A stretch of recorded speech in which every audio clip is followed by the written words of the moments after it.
तुअर इंपोर्ट का मामला सुलझ गया है। जो मोजाम्बिक से इंपोर्ट को लेकर कुछ दिक्कतें आ रही थी, ऐसी खबर आई थी कि वहां पर कुछ ग्रुप हैं जो एंटी ट्रेड प्रैक्टिस कर रहे हैं और भारत में वहां से माल आने को लेकर दिक्कत पैदा कर रहे हैं। इस तरह की हरकतें वहां पर हुई थी, लेकिन अब ये दिक्कत दूर हो गई है और कंज्यूमर अफेयर्स सेक्रेटरी ने जी बिजनेस से एक्सक्लूसिव बातचीत में यह बात कही है कि अब ये मामला सुलझ गया है और 1400 कंटेनर किसी भी वक्त भारत पहुंच सकते हैं। तो सबसे पहले आपको सुनाते हैं कि मोजाम्बिक से तुअर इंपोर्ट के मामले में कंज्यूमर अफेयर सेक्रेटरी ने जी बिजनेस से क्या कहा है।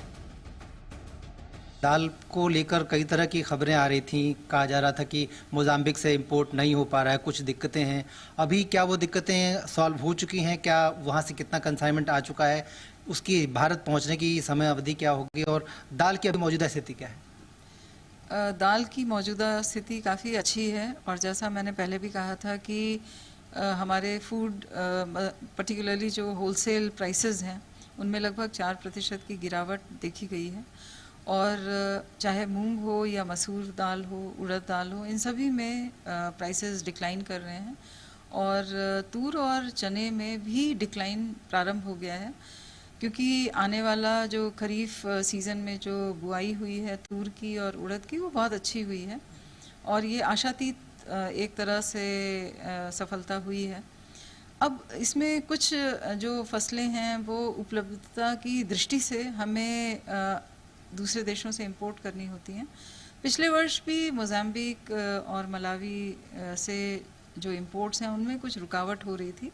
इसके बारे में इस इशू को संज्ञान में लाया गया और मैं कहना चाहूँगी कि करीब 1400 कंटेनर्स किसी भी समय भारत पहुँच रहे होंगे और 400 और कंटेनर्स भारत आएंगे।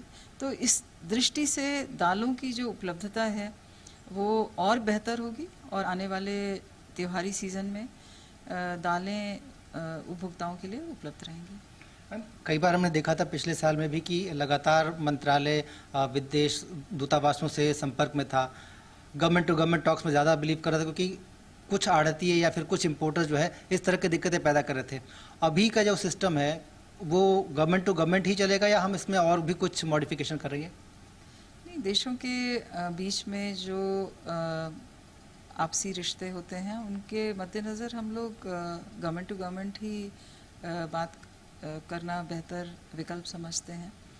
लेकिन जो ट्रेडर्स की, इंपोर्टर्स की जो प्रॉब्लम्स थी उन्हें रिजॉल्व करना और एक आपसी समझ के साथ ही इसको किया गया है। तो हम एक सख्त संदेश समझें कि कोई भी अगर होर्डिंग करना चाहता है, जानबूझ के कुछ कर रहा है, तो उसके लिए सरकार दोनों ही एंड पे तैयार है।